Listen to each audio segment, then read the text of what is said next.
went right into that. We did. We did so good. Magic right there.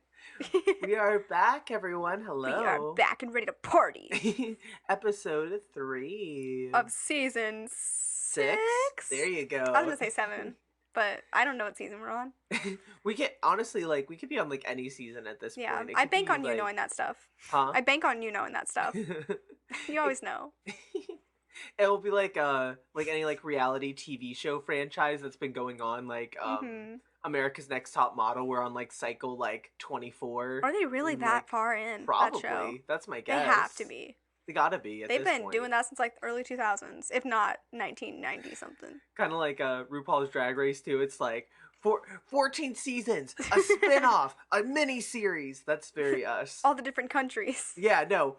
What if we had international spin-offs of us? We got people in Canada to make the Mystery Files. Stop, we can cast people in different countries as us. To play us. You get to play Logan LaMaster, and you get to play Tiffany Walker. The Mystery Files, Canada. Canada's Mystery Files. Stop it. That's genius. Amazing. We can have British Mystery Files. Hello. That's already us. That's already us, love. That's already us. Oh my gosh, I can Ship never on tell. The Barbie. Wait, that's not shit. You are not talking British. You're talking Australian, love. Australian. Actually, I think they're very close, but I don't really know how to differentiate. That's the word I'm looking for. Australian and British? Yeah, I used to be able to because I would watch Australian tennis. For some reason in 6th grade. I don't know, I'd put on Australian Open, so I would copy their accents and mannerisms and stuff, and I was pretty good, but I haven't watched it since then, so now I'm not good at it anymore. Did you ever watch Discovery Kids growing up? You asked me this, I don't think I watched Discovery Kids really. Discovery Kids, the lineup they had was either very Canadian or very Australian. Oh. It was either Australian original works or Canadian. I guess the United States just did not have any children's. I feel especially Canada. I know they did a lot of children's content, media. Oh, yeah. But I'm even on I think there's some stuff on PBS that I was surprised. Oh, you're Canada, or just different kids shows. You know what Canada does really well? Actually, what? They do horror really, really well. Really? Mm-hmm. That slasher show. Mm-hmm. That's Canadian. That's surprising. Yeah, they do a lot of really good Canadian horror. I feel like they got it they got a good formula over there for horror shows or movies and stuff. That's so surprising. All I can think of is Life with Derek. I'm pretty sure that's Canada. It is Canadian, yeah. Yeah, that's one I always remembered being Canadian for some reason. It's just crazy, seeing the little Toronto symbol with the Canadian flag. And you're after the episode, you're oh, this is Canadian. And then you're are these Canadian actors? And they're just talking in English accents. No, literally. It's so fun. So last week, not even last week, we did our last episode Sunday. And today is Thursday. Thursday. Look at me knowing days and stuff. We're getting ahead of the curve, though, to be honest. We are. We're zooming right through. Even though I haven't posted the first episode yet. Hey, but when we put them all up, it's going to be real smooth. Mm-hmm. Real smooth. We'll be, ready to go. We will. And if one of us happens to get COVID exposed again, we'll have backups. We'll be backed up. We'll be backed up. Actually, I don't think you can get COVID, unless it's, what is it? I think you have a 2-month or 3-month window or something, so I'm good for a little bit. Yeah, and then once that window ends, we'll have a safe bed on there. Yeah, we'll have a nice little padding in case. Yeah, no, exactly. But our last episode was about sleep paralysis demons. Yes, and I slept okay that night. I did too. I slept like a baby. I said all the demons are out in the air. I'm feeling great. You basically had a therapy session on the air. I did. It was just all coming out for you. I had a great time. I love that so much. Oh my god! But this week it is my turn. It is your turn. Oh my god! I'm so excited. I know I've been given little hints. I'm excited. I think I gave you hints of creepypastas, then YouTube, and then things we've watched before. So I'm that can literally be anything. Genuinely, the only thing I'm thinking of is mermaids. Mermaids, or what is it called? Slender Man guy. Slender Man. But didn't we do that? Am I crazy? Did we do an episode on Slender Man? We did not do an episode on Slender Man. I feel like we've asked this before, been have I done an episode on this? And the answer is usually no. Well, maybe was it in the 10 mysteries? What the heck is it called? The Christmas mystery special. I don't think it was in the Christmas special. What am I thinking of then? Wait. Well, I can't do that now. I think at one point I had it all drafted out. I just never did it.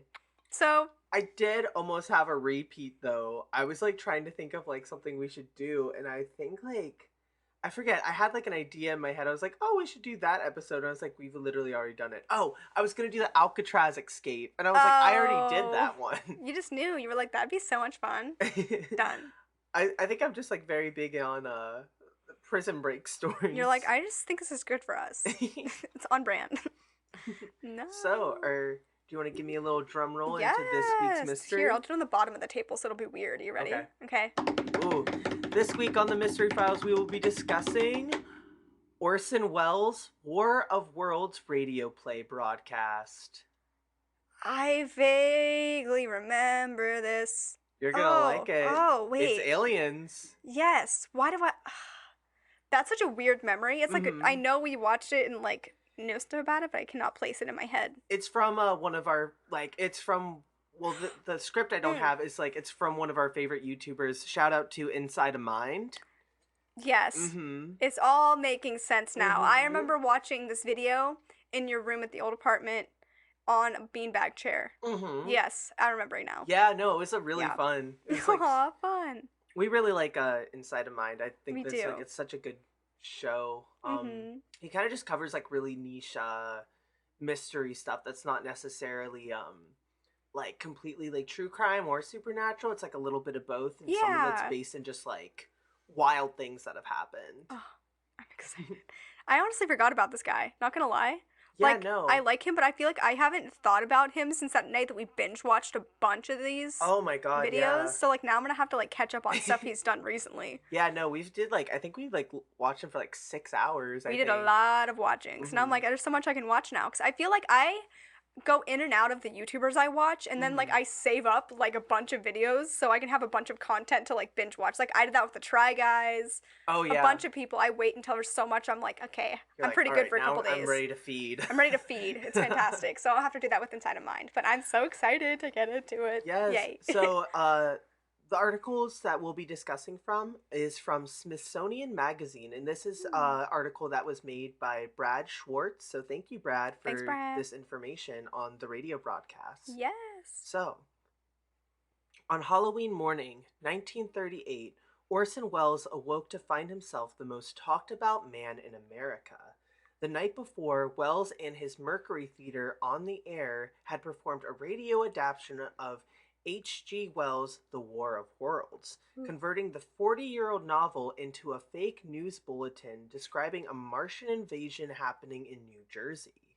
Some listeners mistook those bulletins for the real thing, and their anxious phone calls to the police, newspaper offices, and radio stations convinced many journalists that the show had caused nationwide hysteria. By the next morning, the 23-year-old Wells's face and name were on the front pages of newspapers coast to coast, along with headlines about the mass panic that his CBS broadcast had allegedly inspired. Wow. So this is like... What year is this again? This was in, I believe, let me double check my source.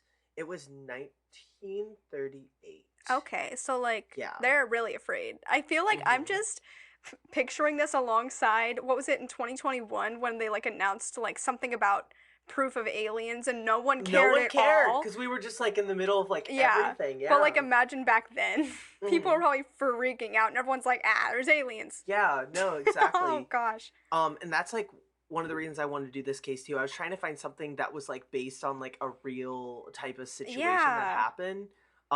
It's also just crazy how much hysteria this caused, because I believe this was, I don't believe it was the first, but it was one of the first like big radio like broadcast things to like be done like in plays and stuff. So like it was the first time like one of the first times the theater was kind of adapted for radio, which I think that's a really cool idea. It kind of reminds me of, didn't we find inspiration from that for the Halloween special the one year? I believe so. Did, and then like, also Inside Number 9. Yeah, is that what it's called? Inside Did we ever find that episode that we were looking for? No, because it's lost. Like it's a lost episode. That's so upsetting. Which is crazy. Which, in case you guys don't know, there's a show. Logan get into a little more. I don't remember much. I don't remember much about the episode, but there's like a lost episode of Inside Number 9. That's basically a similar concept. I don't remember much about like the logistics of it, but I know it's supposed to be really scary. It was basically like they were like filming a live show during Halloween, and they were able to convince audiences that like a paranormal activity was happening on Mm. the set, and that it was like one of the most terrifying experiences people have had like watching television before. Like it was like a master Mm. class in horror, Oh. which is another reason why I picked this Yeah. episode, like this case, because it feels like one of those like master classes in like This is how you do it. It's how it's done. Like yeah. they set the standard for like everything after. Even though we'll get into it, even though Wells, that was like not his intention to like scare people because it was adapted from a novel, but Oh, so he didn't mean yeah, to? apparently like he did not mean like any harm by this. Like he was not trying to trick audiences. Poor Well, guy. supposedly there's fans out there and like speculators who think like that he like there's no way he didn't have any idea what he was But did they doing. not put a disclaimer at the beginning that's like, okay, this is purely fictionalized. It's based on da da da da da. Well, most likely, But but if you like jump into the middle, you're not yeah, gonna no, know. exactly. And that's where the hysteria like kind of came from because I think like Mhm. a lot of people like were tuning in at the moment like the aliens have landed in New Jersey. Also, can you imagine being in New Jersey and you're like, where? Are they I here don't and I see don't, them. are they invisible and I'm going to be attacked at any moment? Like, I feel like Mhm. the panic of just the uncertainty of it all freaked me Mhm. out. Also, New Jersey does not seem like a place for the aliens Where to they stop. go. Yeah. Actually though, you know what? If the aliens were going to land anywhere, it would be New Jersey, huh? Would it? I feel like it would be, you I feel like know? they'd land somewhere like flat, like Nebraska or like Nebraska. Iowa. Nebraska. Nebraska. Logan has a Nebraska sweatshirt. But also, I think that's just me, like, because I lived there before. I'm Mhm. like, it's really flat, crop circles. But Pennsylvania's got corn, you know, Mhm. make those Well, we crop have alien circles. cases here too, which I don't think we've discussed on the show, which we probably should do sometime. That'd be fun. Alien? Didn't we do. We did We some didn't do sort of a. Kecksburg. We didn't do Kecksburg. There was one we had. I don't know if it was abduction stories. Maybe it was abduction stories. Mm. I can't think of the ones. I'd have to look back at the episode title. Might be parallel dimensions, but this goes into aliens too, which is Which real I fun. love aliens. Yay. So, Wells barely had time to glance at the papers, leaving him with only a horrible, vague sense of what he had done to the country. He'd heard reports of mass stampedes and of suicides and of angry listeners threatening to shoot him on sight. Ah! And the quoted saying, "If I'd planned to wreck my career," he told several people at the time, "I couldn't have gone about it better." Oh. With his livelihood and possible even his freedom on the line, Wells went before dozens of reporters, photographers, and newsreel cameramen at a hastily arranged press conference in the CBS building. Each journalist asked him some variation of the same basic question. Had he intended, or did he at all anticipate, that the War of Worlds would throw its audience into panic? That question would follow Wells for the rest of his life, and his answers changed as the years went on. From Wow. protests of innocence to playful hints that he knew exactly what he was doing all along. The truth can only be found among long forgotten script drafts and the memories of Wells' collaborators, which capture the chaotic behind the scenes saga of the broadcast. No one involved with War of Worlds expected to deceive any listeners because they all found the story too silly and improbable for someone to possibly take seriously. And so many people did. The Mercury's desperate attempts to make the show seem halfway believable succeeded almost by accident, far beyond even their wildest expectations. So that's just kind of like a little summary of the aftermath. Yeah. Also, the fact that people were like threatening him or like Mm-hmm. threatening to kill him, what did he do? Yeah, Like, all he did was yeah, make a report on it. yeah. But Well, also, we'll definitely they're get into fine. it, but he like definitely got in like legal trouble almost because it's like could like be seen as like lying to like the public. So if he Mm-hmm. caused like mass hysterias and these like protests and like all these things he was talking about, like it's Mm-hmm. possible he could go to jail for stuff Yeah. like I that. also don't know the logistics of like how much live like radio stuff was actually recorded back then. So do you think Mhm. there was much proof and what all was said, or was it all just like what they remember hearing? Or do they have like a backup of what was said on the air? Like, did they record that to keep all the I time? actually don't know if they have one. I know that they've done reboots of War of Worlds, like they've done like rebroadcasts of it, but I don't know if Mm-hmm. they've done his version of Like it the or if they original haven't. audio. Because I'm Let like, me look. maybe he couldn't actually get in too much trouble. Okay, so it looks like they actually do have the complete radio broadcast online on YouTube. So they do have that like Wow. footage as We should play a well. clip at the end. We Just of the should. audio, because Oh, I I think have a that'd be little cool. clip. Yes. That'd be kind of That'd be party. so creepy. It's like, that's Oh, what he sounds like. rah. Aliens all over New Jersey. Can you imagine you listen to it and it just sounds like a Peanuts character? Like, It's like, perfect. Yeah, so by the end of October 1938, Wells's Mercury Theater on the Air had been on CBS for 17 weeks. It was a low budget program without a sponsor. The series had built a small but loyal following with fresh adaptations of literary classics. But for the week of Halloween, Wells wanted something very different from the Mercury's earlier offerings.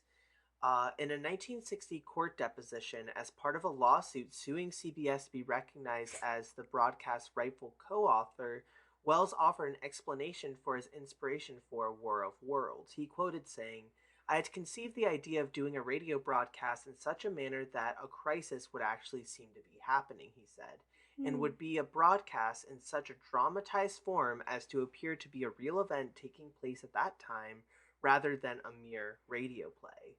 Without knowing which book he wanted to adapt, Wells brought the idea to John Houseman, his producer, and Paul Stewart, not a veteran, a veteran radio actor who co-directed the Mercury's radio broadcasts. The three men discussed various works of science fiction before settling on H.G. Wells' 1898 novel, The War of Worlds, even though Houseman doubted that Wells had ever read it. That's so You're shady. An idiot. You don't read. You're uncultured. You know nothing about what's happening here. So I think one of the interesting things here is that, like, as an artist, Orson Welles like didn't have like a passion about the book at first, and like wanted to adapt it. Like he literally says, like in his quote, like, "I kind of want to just mess with people in a way." So there's the proof. The proof's in the pudding, then. So yeah, exactly. So it's just like one of those things. Like I kind of see where he's like coming from, because we, like I said, we did that with our Halloween special basically, but like you could tell that was like very much but like for him to have like all of the resources to make it like so believable and scary, that's kind of fantastic. I don't know. I think one of the things that I find really interesting about this case also is it's very similar to the Blair Witch Project, and how people thought that was a real documentary and wasn't fictionalized, because even like for this radio broadcast, social media was not a thing yet. Yeah. So there was no way to really like crowdsource or like all come together to talk about a certain topic. Yeah. So with the War of Worlds, there's like really no other people you can kind of try to identify with. Like you can't really tweet at someone in 1938 in New Jersey to see if like aliens are actually landing or not. Yeah, like there's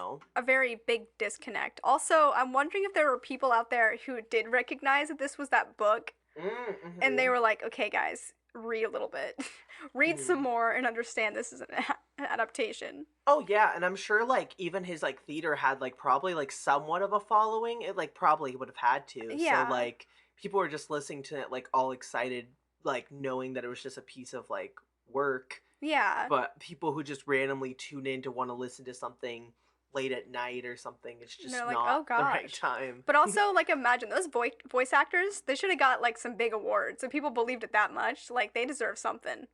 Some big like radio award. Yeah, the cast was actually pretty large. Where's the cast list? I have that here. Yeah, it was a pretty big cast of people. They had it was at least 20 some people like in the cast just for this radio broadcast. Interesting.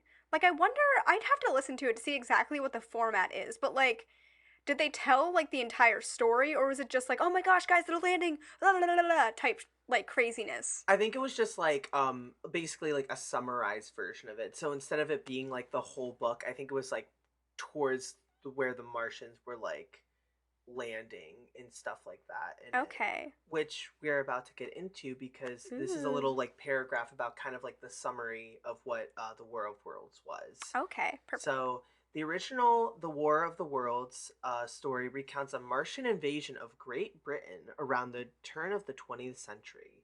The invaders easily defeat the British army thanks to their advanced weaponry, including a heat ray and a poisonous black smoke, only to be felled by earthly diseases against which they have no immunity.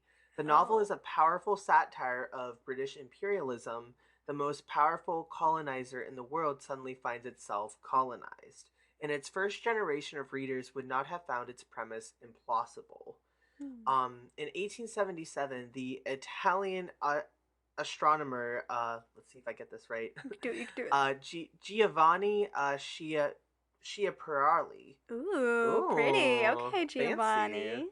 had observed a series of dark lines on the Martian surface that he called canali, which kind of sounds like cannoli. Canali. I see Canali. a cannoli up It's a there. cannoli in the sky. There's a cannoli in the There's a Martian sky. cannoli in the sky. Luigi, do you see the cannoli? Luigi. Hey, I'm Italian. This is fine. This is my Chris Pratt Mario impression. Oh, I was like, why? What does this mean? um but I guess canali is Italian for channels. Oh. So in English, canali got mistranslated to canals, which is a word implying that these were not natural formations, that someone had built them.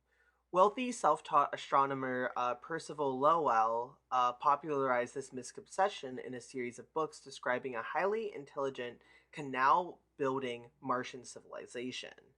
H.G. Wells drew liberally from those ideas in crafting his alien invasion story, the first of its kind, and his work inspired an entire genre of science fiction. That's cool. Yeah, that's really, really cool, actually. Yeah. By 1938, the War of Worlds had become familiar to children through the medium of comic strips and many succeeding novels and adventure stories, as Orson Welles told the press the day after his broadcast. They said, let's traumatize an entire generation and then make some nice content out of it. No, I'm just Comic imagining, like, strips. reading the Sunday paper and seeing, like, these, like, really colorful, like, versions of Martians invading Great Britain. Like, Yeah. And they're like, oh, so it was fake, huh?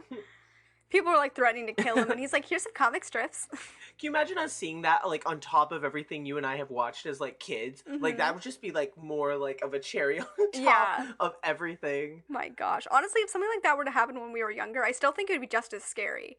Like, kids like, oh my gosh, there's aliens attacking everywhere. Oh my gosh. It'd be like Monsters vs. Aliens.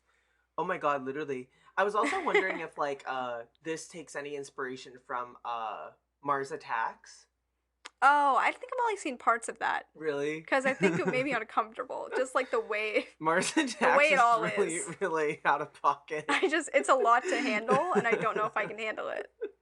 I just love, I love anything that's, like, puppeteer or, like, kind of just, I've told you this before, I love things that look kind of jarring. That's one of the reasons I like the Muppets a lot. Yeah. I'm like, what are they doing there? That was way too jarring for me. This whole Mars Attacks, that was way too much for me. Do you remember when we lived together and I had my Muppet phase? The Muppets, what was the dinosaur?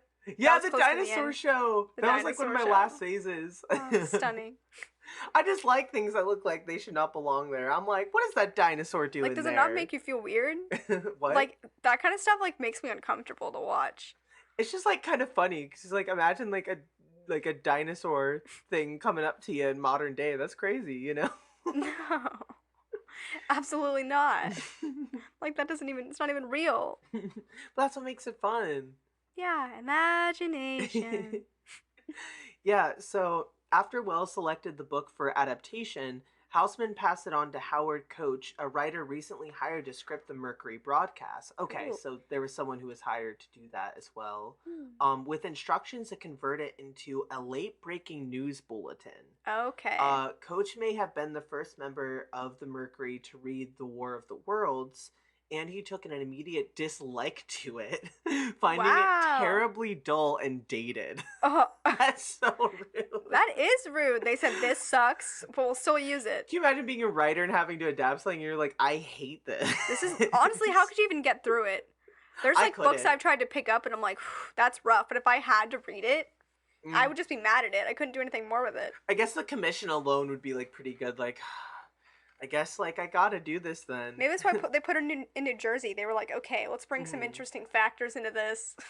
Yeah, so it looks like maybe one of the reasons why he found it dull was because science fiction in the 1930s was largely the purview of children, with alien invaders confined to pulp magazines and the Sunday paper. The idea that intelligent Martians might actually exist had largely been discredited. Even with the fake news conceit, Coach struggled to turn the novel into a credible radio drama in less than a week. He had a week A week, to and write this. he made that chaotic thing. Oh my god, that's crazy. Go him though, honestly.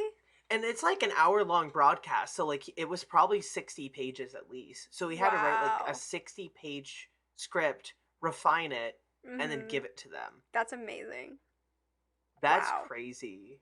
All dialogue. I guess if like that's the only thing you had to do that week, but like for me, like with my Yeah. schedule and like everything, I could not do that. But also just imagine just writing a script. No visual stuff. Just like writing the script and you had to make it all coherent. It's like just with sound.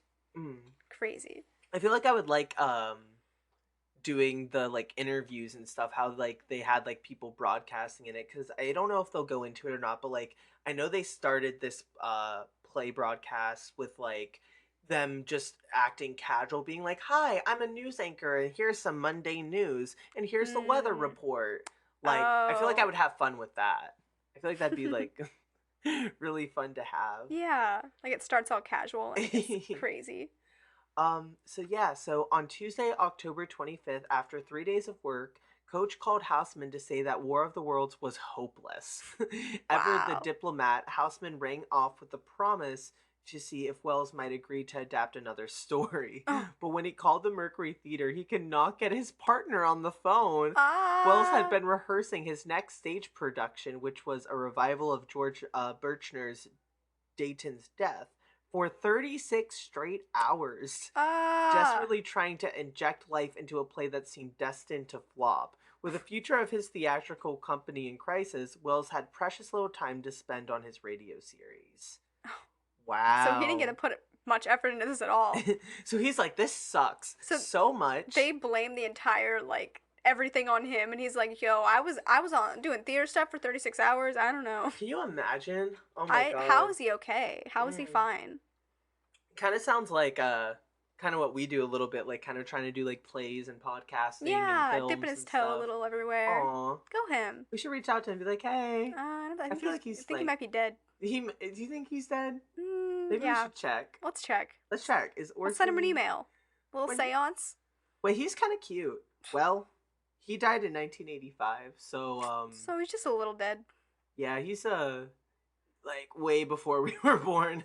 Way Oh well. before. Oh well. Oh well. Get it? So yeah, this rehearsal recording has apparently not survived, but a copy of Coach's first draft of the script, likely the same draft that was used in rehearsal, is preserved among his papers at the Wisconsin Historical Society in Madison. It shows that Coach had already worked out much of the broadcast fake news style, but several key elements that made the final show so terrifyingly convincing were missing at this stage. Like the original novel, this draft is divided into 2 acts of roughly equal length, with the first devoted to fake news bulletins about the Martian invasion, and then the second act uses a series of lengthy monologues and conventional dramatic scenes to recount the wanderings of a lone survivor who is played by Wells himself. Wow. That's Whoa. creepy. I didn't know it did that. Yeah, that's kind of like crazy to think like all this panic was happening like over the radio, and like Wells played just like the last Survivor. remaining person. Like, so would he be the last person alive in New Jersey or just like a town? It's possible, yeah. Like it could be like I think what like maybe what they were trying to do with it is like he's the like sole survivor, like, oh, they're coming for you. They're They're coming. coming. Imagine being in New Jersey and you're like, wait, but I'm also alive. So we're the last 2 alive. Mhm. Like convincing yourself of that. Mhm. So yeah, so in Wells' absence, Houseman and Stewart tore into the script, passing their notes on to Coach for frantic last-minute rewrites. I know that very well. Yep, feel that deeply. The first act grew longer and the second act got shorter, leaving the script somewhat lopsided. Unlike in most radio dramas, the station break in War of Worlds would come about 2/3 of the way through and not at the halfway mark. So apparently no one in Mercury realized that listeners who tuned in late and missed the opening announcements would have to wait almost 40 minutes for another disclaimer explaining that the show was fiction. Oh, Oh dear gosh. God. Radio audiences had come to expect that the fictional programs would be interrupted on the half hour for station identification, Breaking news, on the other hand, failed to follow those rules. People who believed Mm. broadcasts to be real would be even more convinced when the station break failed to come at 8:30 p.m. So they broke legal rules by not Ah. taking a break at 8:30 as well. Oh man. Wow. They said let's push it to the very edge. Honestly, they probably got in a lot of trouble. Yeah, well, the broadcast itself is 57 minutes, so basically there was like the first 40 minutes of it were completely played and the last 17 were there. And the first Mm. like 40 minutes, like they said with the lopsidedness, was just like news covering like Just everything casual that things, and happened. then it got crazy. Yeah, yeah, Oh. exactly. Because they also mentioned in the second act that Wells's character was the last one of like the last remaining people, which I'm sure by that point you could tell that it was fiction. I would hope. But if you were just seeing the first act full of like frantic news anchoring, Like, you might ooh. believe it, honestly. If I was sitting home alone and I heard that, I think I would believe it a little Mm-hmm. bit. Yeah, so these revisions also removed several clues that might have helped late listeners figure out that the invasion was fake. Two Mm-hmm. moments that interrupted the fictional news broadcast with regular dramatic scenes were deleted or revised. Mm. At Houseman's suggestion, Coach also removed some specific mentions of the passage of time, such as one character's reference to last night's massacre. The first Oh. draft had clearly established that the invasion occurred over several days, but the revision made it seem as though the broadcast proceeded in real time. Yep, that'll As do it. as many observers later noted, having the Martians conquer an entire planet in less than 40 minutes made no logical sense. But honestly, Okay, so he anyone wasn't have the logic? last man in New Jersey. He was the last man, period. But everyone's like, but we're listening to this, so how is this? How are you the last one? Oh god, I feel like I'd go through an existential crisis hearing Yeah. that. You're like, am I dead listening to this? Like, you would Hmm. just question everything. Yeah, but Houseman explained in Run Through, the first volume of one of his memoirs, was that he wanted to make the transitions from actual time to fictional time as seamless as possible, so in order to draw more listeners into the story without needing to take many breaks. Each change added immeasurably to the show's believability. Without meaning to, Coach Houseman and Stewart have made it much more likely that some listeners would be fooled by War of the Worlds. Wow. Yeah. That is crazy. I Is wish we could have heard this. I Yeah, wish I we mean were we alive can. We then. could listen I to still it want to listen later. to it, but I just can't Mhm. imagine back then listening to something like this. Mhm. I've heard Wow. clips of it, but I never like fully have like listened to it. I think Yeah. even in that video we watched from Inside of Mine, he had clips from it. Yeah. Mhm. Oh, that'd just be so creepy. Plus, back then, I feel like it would just be even more freaky because technology was so different, and like, that's where you got your news. Mhm. Wow. Yeah. So, let's see here. Where am I going with this? Making sure I got it right. Oh yeah. So, other important changes came from the cast and crew as well. Actors suggested ways of reworking the dialogue to make it seem more natural and comprehensible or convincing. Mm-hmm. In his memoirs, Houseman recalled that Frank Reddick, the actor cast as the reporter who witnesses the Martians' arrival, scrounged up a recording of the Hindenburg disaster broadcast and listened to it on repeat over and over and over Oh again, man, studying the way the announcer Herbert Morris's voice swelled in alarm and became more and more horrified. that's This man's so an cool. He's an actor. actor. Does the Oh my research. god. I love But that. I'm just like thinking to myself, like, these actors were probably like so like, I can't wait to like make this like piece of work and like be so believable. Like everyone's gonna know it's like this beautiful piece of art and it's gonna feel so believable. Death threats. But like they did not, yeah, they probably did not, he did not think that like Yeah. his believable performance would be like I feel like it's a compliment. Like, mhm, they think you're so believable. Like, they think it's so real. You should mhm. be, like, honored. Oh my god.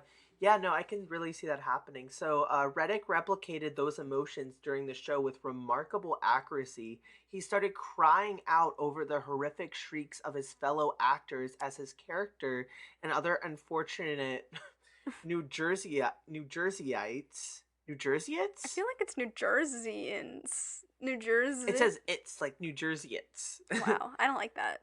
Oh my god, wait.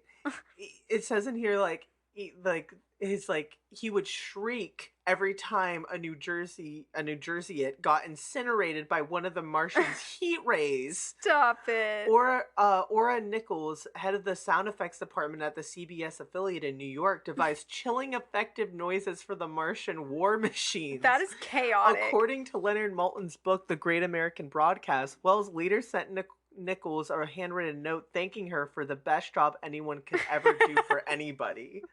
This is crazy. I just love the chaos of it all. They had a sound effects person. That's so stinking cute. This just sounds truly like comedy. Peak comedy. Yeah, it just truly sounds like just a bunch of passionate artists trying to make good art. Yeah. And not knowing that they fully were like causing this mass hysteria. I love that for them. Oh my god. That is so hilarious.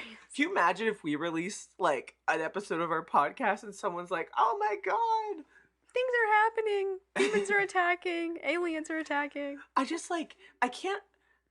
I guess I'm not from that time, so I couldn't know. But like, I feel like in 1930, if I heard someone using a heat ray and was like destroying a bunch of New Jersey citizens, I'd probably be a little skeptical. Like, would we though? That's what I'm saying. In the 30s, I feel like anything would have been like crazy at that time. Crazy. And like back to your point that you said earlier about how like we found out aliens were real like last year. It's like no one cared because cool. They're like anything is crazy now. Yeah. So although the Mercury worked frantically hard to make the show sound as realistic as possible, no one anticipated that their efforts would succeed much too well. CBS's legal department reviewed Coach's script and demanded only minor changes, such as altering the names of institutions mentioned in the show to avoid liability suits. In his autobiography, radio critic Ben Gross recalled approaching one of the Mercury's actors during that last week of October to ask what Wells had prepared for Sunday night. And he said, the actor said in quote, "Just between us, it's lousy." The actor said, adding that the broadcast would probably bore you to death. Or scare you to death. Wells later told the Saturday Evening Post that he had called the studio to see how things were shaping and received a similar dismal review. Very dull, very dull. Oh, no. A technician told him it'll put him to sleep. Wells now faced disaster on two fronts, with both his theatrical company and radio series marching towards disaster. Finally, War of the Worlds had gained his full attention. Wow. Wonder why they were still so invested in it. Regardless of like them thinking it was going to be so dull and boring. Right? They're like, no, I think I still want to do this. This might suck, but sure, I already signed up. Well, I feel like because they had to deliver something that Sunday night, like there's no way you could like do another adaptation in only like 48 hours time, probably. Yeah. Like also, if they thought that was dull, what do they think is like crazy? I just think it's so funny, like that they were just like, oh, it's so dull, but the actors were like, I'm gonna give the best performance of my life. Oh my gosh, they're like, it may be dull and boring, but I have this. I'm gonna get a radio Emmy for this. Emmy. Give me the Remy. Give me the Remy. Aw, that's cute. Remy the rat. They got the Remy. Oh my god. Remy the Ratatouille. So mid-afternoon on October 30th, which is also, this is really interesting that like it happened around Halloween time. Just hours before airtime, Wells arrived in CBS's studio for last-minute rehearsals with the cast and crew. Almost immediately, he lost his temper with the material. But according to Houseman, such outbursts were typical in the frantic hours before each Mercury Theater broadcast. That sounds terrible. Yeah. Oh my god. Wells routinely berated his collaborators, calling them lazy, ignorant, incompetent, and many other insults. Rude, oh my god. Sir. All while complaining of the mess they've given him to clean up. He delighted in making his cast and crew scramble by radically revising the show at the last minute. Oh, he sucks. Adding new things and taking others out. Out of chaos came a much stronger show, though. I could see that, like I like that, but also imagine being the people in the show. I would be so annoyed. Yeah. But that probably explains like the like very believable performances too, because he put them like way under too much pressure that they probably should have been. Yeah. Like way too much. But also, it might not have been that bad because they would still have, in theory, the script in front of them. Like if they needed like the new phrasing or the whatever new words. phrasing and stuff. Yeah, since it is a radio broadcast. I just feel like Mr. Wells, man to man here. If you wanted the like revision to be good, maybe you should have paid more attention to it. Yeah, like, throughout the whole process when they were sending it to you. Yeah, maybe and then you don't just change it the last completely minute. ignored it for like a 36-hour rehearsal. Yeah, like maybe start caring a little earlier. Yeah, exactly. And I get like if you're doing this show like every week, but you gotta like put some care into it, you know? We do this show every week, but we still gotta put our care into it. Maybe he's like someone who decided to like care at the last minute and then it all got fixed at the end because he was like, I finally decided to care about what we're doing here because we're doing it. I'm imagining him pulling the script from Coach's hand and just going trash. Here it is. Here's the new script, and you're like, okay. And he's like, wow, this is interesting. This is art, but I guess we're doing it because you changed it. One of Wells' key revisions in The War of the Worlds, in Houseman's view, involved its pacing. Wells drastically slowed down the opening scenes to the point of tedium, adding dialogue and drawing out the musical interlude between fake news bulletins. Oh my god. Oh my goodness. They have it all planned, and he's like, let's keep dragging it. But, like, he basically took, like, already the 40-minute mark that we were having without a thing and just stretched it even longer. Oh, gosh. Houseman objected strenuously, but Wells overruled him, believing that listeners would only accept the unrealistic speed of the invasion if the broadcast started slowly, then gradually sped up over time. Which I agree with that part of it, but... Yeah. However, that's bad for, mass hysteria. Yeah.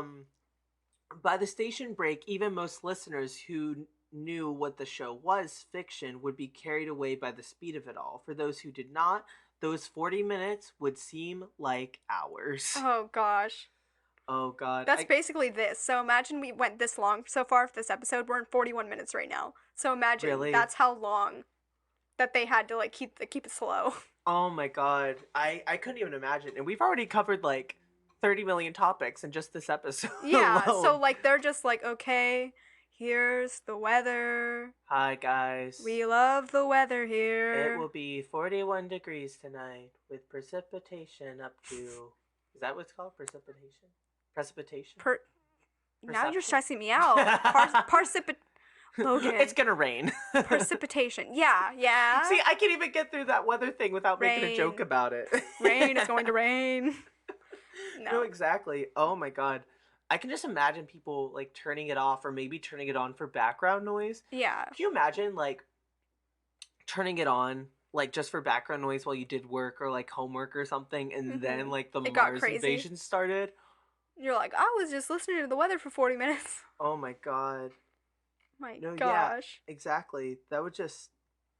absolutely not. Another one of Wells' changes involved something cut from Coach's first draft, which was a speech given by the Secretary of War. Stop it. That's a great description. They said we need this character. It's important, believable. Like, hi there, I'm the Secretary of War. This is me, Tiffany Walker, the Secretary of War. This is a formal announcement. There's a war with the aliens. With the aliens. The Martians are invading. Describing the government's efforts to combat the Martians. This speech is missing from the final draft script, but it is also preserved at the Historical Society in Wisconsin, most likely because of the objections from CBS's lawyers.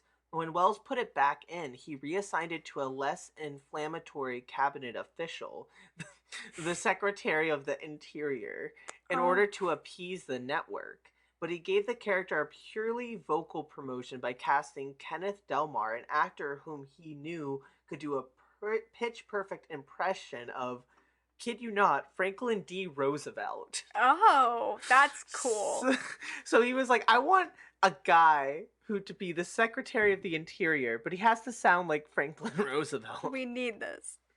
In 1938, the major networks expressively forbade most radio programs from impersonating the president in order to avoid misleading listeners. But Wells suggested with a wink and a nod that Delmar make his character sound presidential, and Delmar happily complied. Stop it. That's so funny. He said he is the president. Make it serious, make it crazy, make everyone scared. This feels like he's just like pranking him. Like fully this is a prank to him. Like Yeah. 100%. So wait, so I get this straight. Did the network approve of the last draft of this, or did they just not know the depth of what all of this was going to be? I think they approved of like one of the final drafts up to like a couple hours of the Like show before he changed it. before he started changing Yeah. things. I was gonna say why why did they still let him do Mhm. it if they knew? But I guess if he changed it right away, how could they have approved it? Which is probably why he was in legal trouble too, because Yeah. like he changed things about it last minute, which is why he probably found like that was probably what CBS was worried about was Yeah. like He's gonna break all those different rules. because it is like he did want to do a broadcast that was like convincing of like a real Martian invasion. Mm-hmm. Oh my And they're like, gosh. let's set some boundaries. Yeah, they actually mentioned that a little bit more here too with that these ideas that Wells had only came at last minute with disaster waiting in the wings to happen. So he would think of these last minute ideas like on the fly. Oh gosh. Um as Richard Wilson observed in the audio documentary Theater of the Imagination, radio brought out the best in Wells because it was the only medium that imposed a discipline Orson would recognize, and that was the clock. Ooh, Hmm. that's a little shady, Mm-hmm. being like he only works well under a Under time the limit. pressure, everything else he sucks. No, exactly. Well, clearly. With the hours and then the minutes before airtime ticking away, Wills had to come up with an innovative ways to save the show, and he invariably delivered. The cast and crew responded in kind. Only in these last minutes rehearsals did everyone begin to take War of the Worlds more seriously. Mm. Okay, Okay, so they weren't too mad. They were like, okay, this is way better. yeah, giving it their best efforts for perhaps the first time. The Hmm. result demonstrates the special power of collaboration. By pooling their unique talents, Wells and his team produced a show that frankly terrified many of its listeners, even though those who never forgot that the whole thing was just a play. Wow. I Wow. want to know someone who was alive during this time. I mean, I probably do, but I can't remember. But like, I want to see what someone who is alive today thought of it if they listened to it at that time. Mhm. No, yeah, Uh, exactly. Yeah, so this is where is I going to say? Oh yeah, so this goes into a little bit about like the actual broadcast that like happened as well. mm-hmm. Um so basically inside of it there was an announcer that was at a crash site describing a Martian emerging from a large metallic cylinder. Ah, And the description is, "Good heavens," he declared. "Something's wriggling out of the shadow like a gray snake. Now ew. here's another, and another one, and another one." Oh "They no. look like tentacles to me. I can see the thing's body now. It's large. It's as large as a bear. It glistens like wet leather. But that Ew. face, it ladies and gentlemen, it's indescribable. I can hardly force myself to keep looking at it. It's so awful. The Oh. eyes are black and green like a serpent. The mouth is kind of V-shaped with saliva dripping from its rimless lips that seem to Ew. quiver and pulsate." Ew. Gross. Yeah, I might be scared of that too.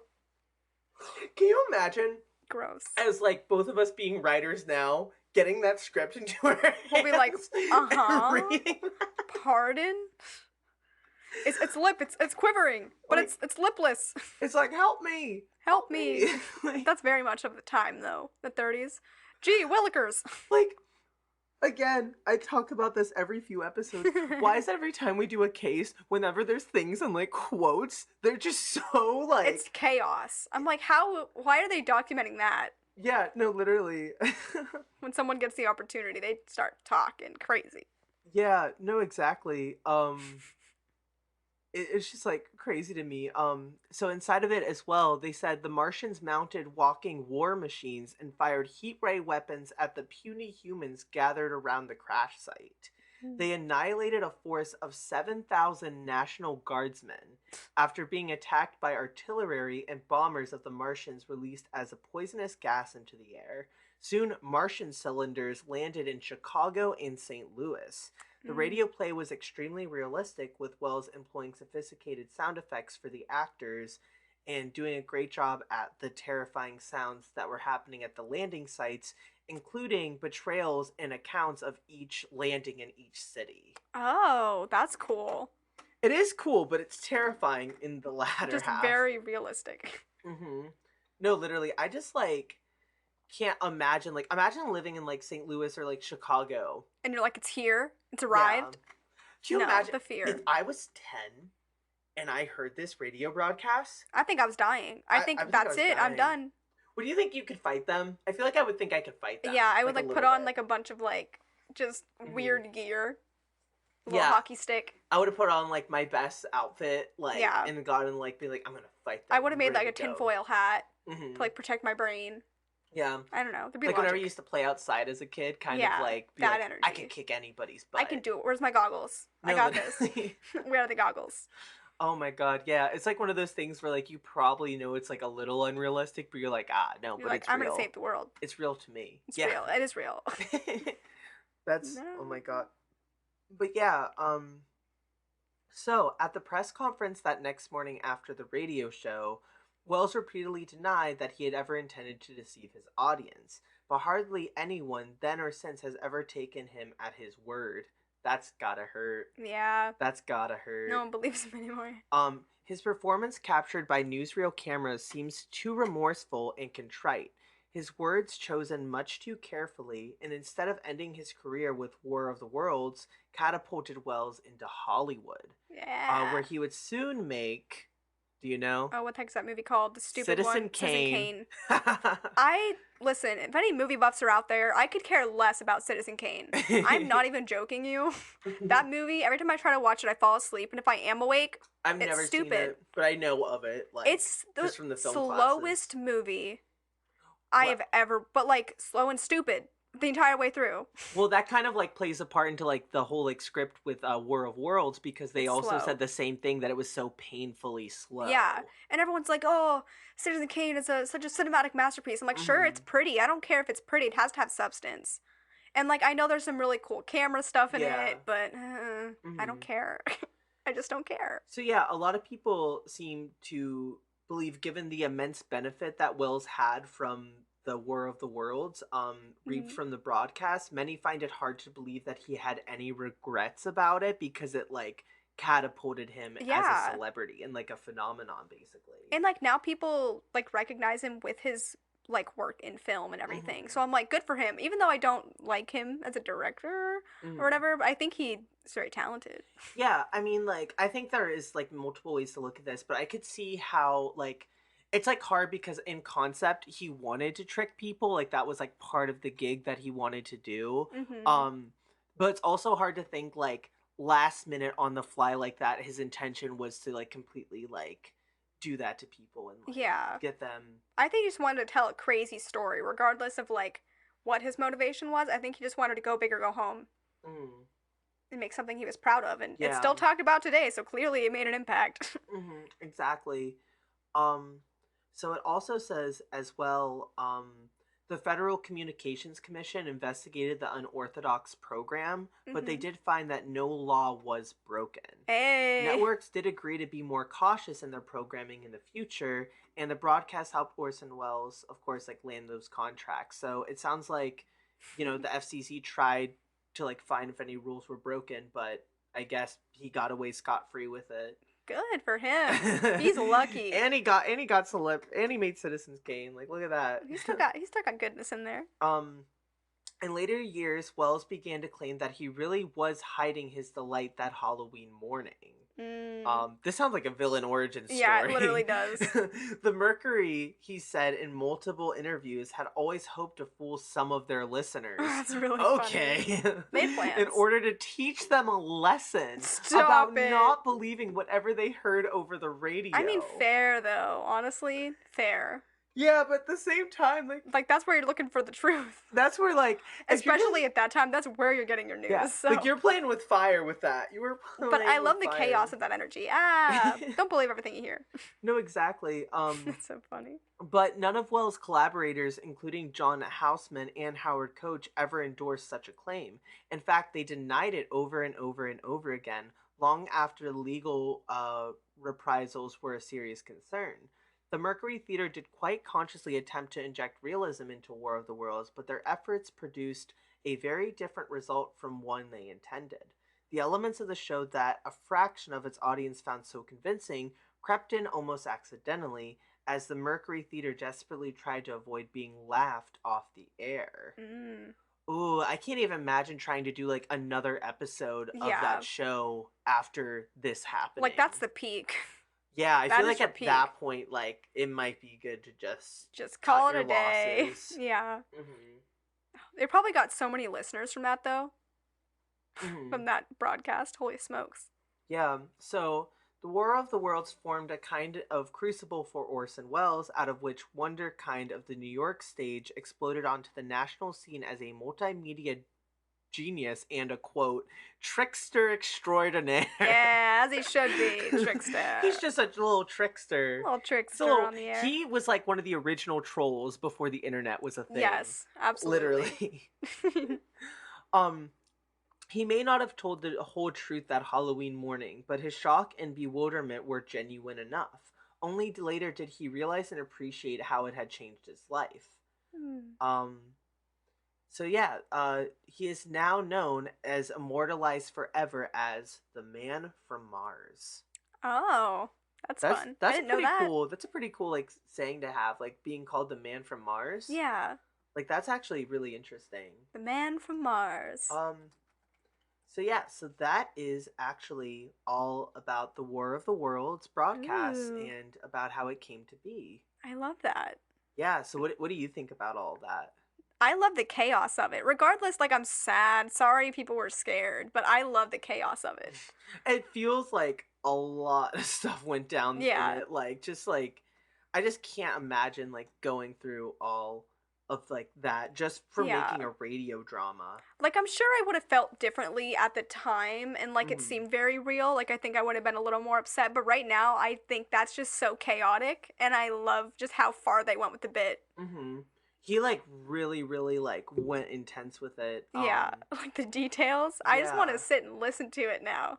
I think Yeah. it's hilarious. Watch you listen to it and you're like, oh, this is so boring. Well, I think I'd probably skip the 40 minutes. I Go right wouldn't. into the I aliens. want the craziness right now. I can't wait. But So good. yeah, one of the things I found that was interesting about this is that even though it caused like a bunch of mass hysteria, Mhm. um, like as far as we know, there was Mhm. mass hysteria behind it. However, since it was 1938, there is also the chance that maybe the hysteria that actually happened was Mhm. really played up and didn't actually happen. Yeah. Like there's people like I was doing some research on this earlier too, and some people there's actually no full documentation that people Mhm. freaked out, but Okay. there's like a few things that are like people did freak out. So Like, I it's wonder if like people like called in or. yeah, it's like one of those like mysteries. Like people did call CBS, they were like freaking out, and like police stations were also like freaking out and stuff, being like help, but there's no like actual account that like it caused any actual damage. Like Wow. there's no proof of anyone like offing themselves like from the broadcast or causing Mhm. like protests or like fights. So it's all like It's speculation. word of mouth type of styles from Okay. like what we know from the police reports that were given in those cities, which I Wow. think is also interesting because it's like one of those things like did it happen, did it not, like, Yeah. but regardless, like people were mad at him. Yeah, you make people People were mad. very mad. Oh, I think that's interesting. Yeah, I just think it'd be interesting if like they were super annoyed for even like a couple of minutes, and then they were Mhm. like, "That's enough for me to leave a phone That's call enough. complaining about this." Yeah. Also, I'm really surprised you mentioned like the local like police departments. I'm surprised he didn't get any like trouble with the police for doing Hmm. this or like the government type people who keep this Yeah. stuff locked up, Well, they like probably didn't alien know like stuff. how they could really like touch him and stuff because Yeah. it was like an FCC thing, and they like were like, "Yep, you're all good." Yeah. Um, Imagine the men in black are like, shut up, shut up, shut up. I also think it's just interesting like how vague it is. It's like Yeah. if I was to be like theorizing, like it's crazy to think like did he actually try to do that like last minute to try to freak people out? Like was he trying to like jumpstart his career into like this stardom and celebrity Yeah. esque type of person. Like it's just like crazy to me to think about like was it intentional? Was it not? Did he intentionally not revise the script till last minute on purpose? Like Mhm. I mean, I'm sure he got a kick out of the thrill of it. The thrill of, like, making it as crazy and scary as he could when he finally decided to care about it. Like, Yeah. I think part of the thrill was, like, make it bigger, bigger, bigger. Yeah. And It's just, like, crazy because it's just, like, for me, this case is so interesting because it feels kind of like a stack, not a stack, like a line of dominoes. Like, he Yeah. just did, like, one thing, and then, like, it set off, like, a whole bunch of events, like, actors doing better than they originally were going to, being way more convincing, or, like, Yeah. doing these last-minute changes, the, like, commercial breaks, and the people freaking out, and then becoming such a big thing. Like, I'm pretty sure this is known as, like, the very first, like, quote-unquote, like, prank that has happened, like, on broadcast. Yeah. Which is I love that. wild to think I almost about. wish I could see the draft of the second to last script versus the last draft of the script that they did at the very end. I think that'd be so interesting to see the difference. Yeah, they didn't mention in any of the history stuff that I was looking at, but I wonder where the final draft is. Like, I wonder if Wells had it or not. You know what I mean? Like, I wonder if he did have it. Maybe, because they have a record of the second to last draft, but not the very last draft he did where he revised, like, and gutted so much out of it. I guess that would have to be a thing. You'd have to read the second to last draft and then just listen to the actual recording of it to see how different it is. But I just want to see how crazy he went off the rails. I think that'd be cool. I feel like that's the fun of this mystery too, is that there's just so much that goes into it. Like, where's the last draft? Like, was it intentional? Was it not? Like, how many people truly did freak out, and how many people didn't? And, like, it's just, like, wow to think about. Like, that's so much fun. A lot. Yeah. But yeah, that is our case on the War of the Worlds. So I guess the mystery of what happened. Wait, I gotta rephrase that. I didn't hear a thing. I guess what happened on October 30th of 1938 with the War of the Worlds radio broadcast will forever remain a mystery. Yeah. Thank you guys so much for watching. Thank you. And we will see you next week for Tiffany's We'll case. see you next week. Be there or be a square. Or a triangle. Do you? Do you? Do you, Home Slice? Do you? We be a love you. radio broadcaster. Do it. Just you can like do us. It. Be a podcaster. Be a podcaster. Come on the podcast. Come on the podcast. Follow us on the Instagram I was just gonna at the Mystery Files _. Yes, do it. And check out our YouTube if you're feeling crazy. Check out the Halloween special. Check it out. You get to see how much we've grown since then. Check it out. Is that a read? Kinda. Maybe. It should be, right? I think we did pretty good, though. I honestly don't remember much about it. I think it'll be fine. That's probably good. I want to know the quality of stuff. How much it has gone up since. I just don't know. I feel like we were good, but, like, what if we were, like, rough? Yeah. You know? Quoted the Mystery Files. It was probably good. It was probably good. I mean, I bet the jokes were there. 10 out of 10. All right, guys. Have a good night. Have a good night. Bye. Sleep tight. Bye. I forgot I'm ending this. Goodbye, guys. Goodbye. Farewell.